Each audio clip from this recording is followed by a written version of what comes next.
So, just want to know if updates really make a difference on a TV set. And in my opinion, they certainly do. Back when I bought the E7 LG TV set about, I think it was in August or July, somewhere in there, um, I wasn't very impressed by the picture and spoke to a few representatives online, and they're saying that updates were coming to correct issues on the TV sets. One of the issues that has been corrected has been the upscaling on the TV set. Now, this is a regular channel that I have on right now, and this is the LG C7 TV set that I have picked up probably about 3 or 4 days ago, and I'm really impressed with the updates that they have put on this TV set. First of all, everything's compatible with the TV, so anything that you plug into it, it works. The Dolby Vision, as we spoke about with the Sonys a while ago, the YouTube, playing HDR through YouTube, that works 100%. If you use the Apple TV box and you put on the dynamic range and the settings to match the content, it actually works on this TV. So everything that's plugged into the TV set works. And that's mad props to LG for keeping everything up to date in a prompt manner right out of the box when you get it. And that's a major turn on for me. Another thing is the updates with the quality of picture that they put on here, like I mentioned before. This is an upscaled regular program here. I put this on purpose, and man, it looks fantastic. They've made the older, before the updates, there was a lot of noise in the picture, I've noticed.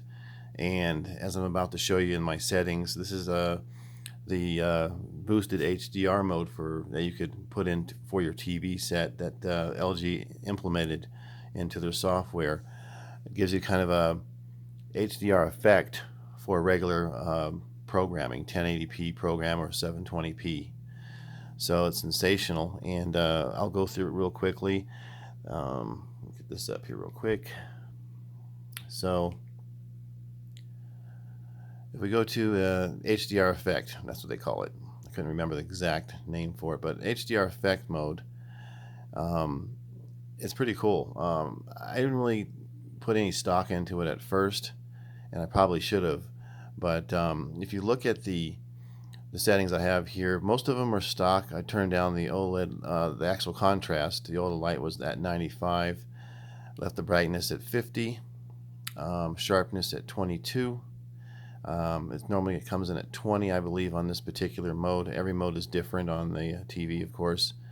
I turned down the color for my broadcast here. It just usually at 50 is really good for most content, but it seems like off the air TV just doesn't do a good job. So I turned the color down a little bit.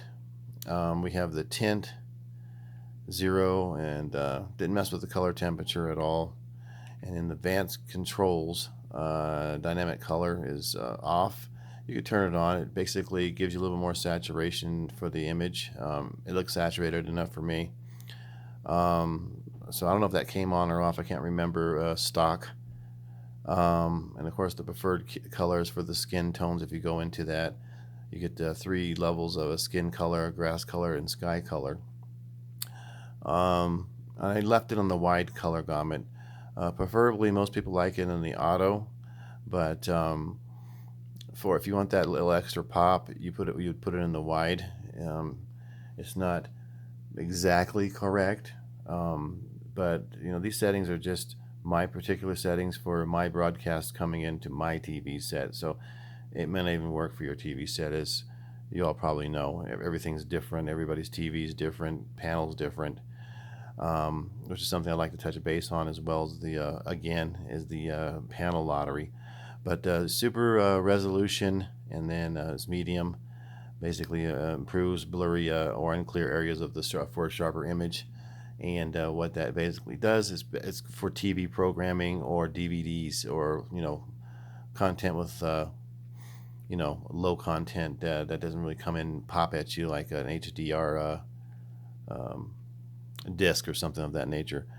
Then we go into picture options, and I lit the noise reduction to low for both MPEG and the digital noise reductions.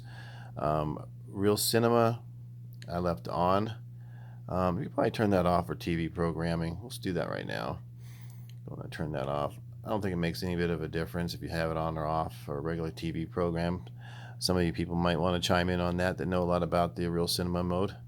And of course the eye care is off, and the True Motion I put at user.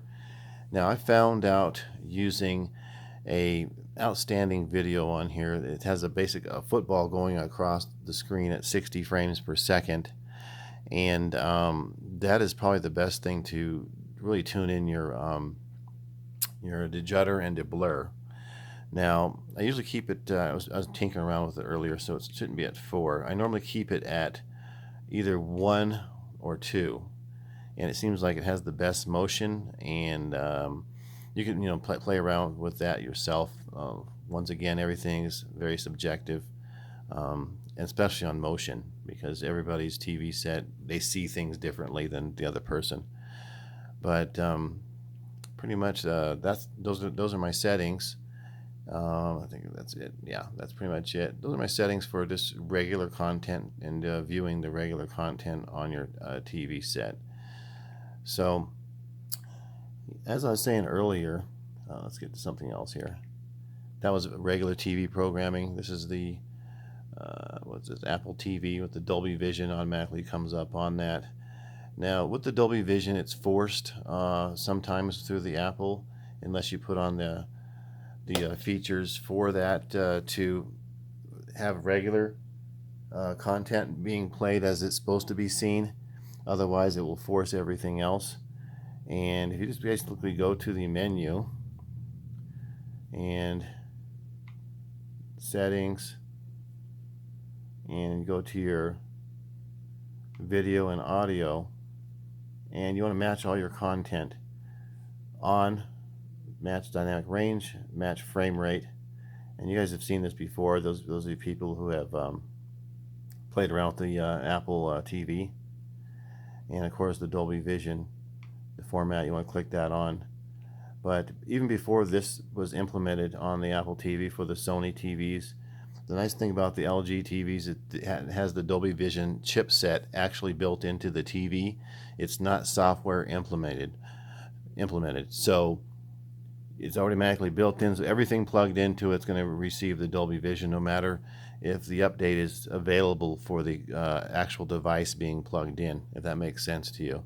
If it doesn't make sense to you, this basically meaning if you go out, run out right now and get an Oppo player, I could plug it into this TV set. It's going to play Dolby Vision immediately because it has the system on chip, which is built into the TV for Dolby Vision, as opposed to the Sony TVs. Not to knock on Sony, love the TV sets, they're sensational, fantastic, but just basically saying that with the Sony TV sets, everything's going to be software implemented, because it doesn't have the chip inside the TV set. I don't know if some people got that earlier, but I did mention that, and there's a little bit of controversy on there about that. But the other thing I love about this C7 TV is, of course, the off viewing angles. And for some crazy reason this time, I got a TV with no banding. So I have the A1E, if you remember, had slight banding on it, very, very slight. You couldn't see it in content. And then I had the B7 before this, the A1E, and then the E7 LG set as well. And it seems like since I bought all those TV sets, this one's manufactured in December, and I think that made a huge difference, because they probably listened to the complaints of the consumer, and they said, hey, let's get these things fixed that are on the TV set. The bad upscaling through the regular content, and then everything else they fixed as well, like the motion wasn't as good. I think the HDR on video gaming, People were complaining that it was dark on video gaming. They fixed that as well. They fixed all these things through several updates throughout the year since the TV was launched, which is impressive to me. That's customer service right there. The customer service is second to none if you buy an LG set. So I kind of got fed up with the Sony BS, and it seems like they never update any of their stuff on time. They just released a Blu-ray player. The update for Dolby Vision for that Blu-ray player is not going to be available to summer. Now, why wouldn't you just launch it in the summertime? That would make a little bit more sense to me. So, and I always liked the LG's HDR performance, the OLED, the whole 9 yards, the perfect black. The only thing I didn't like about it was those small things I mentioned, which they actually fixed.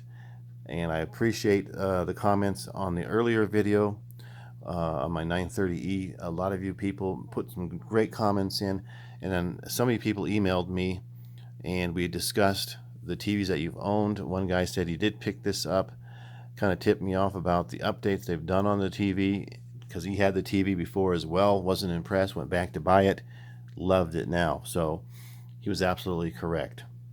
This TV is completely flawless. I don't have any color banding on it, any vertical banding, which is notorious, as you know, for OLED TV sets.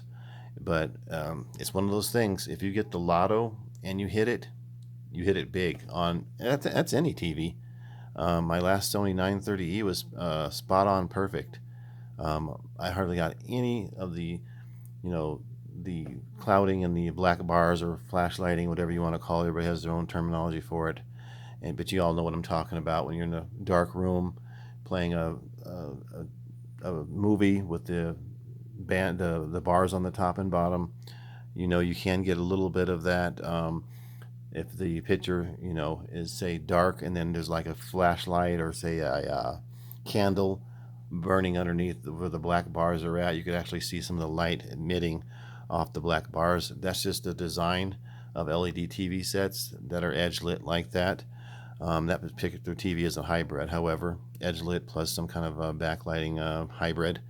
But yeah, I just want to touch base with you guys, ramble on a bit about the LG C7, and I think we're good here, guys. I'm not going to say anything about any returns or anything like that, because I've admittedly broken some promises on returning the TV, but I think I pretty much nailed it with this finally.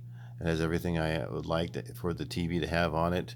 Part of the reason I did have that 930E was the Sony. I was waiting for the updates like everybody else. Found out the updates is not quite where I was told by Sony actually themselves.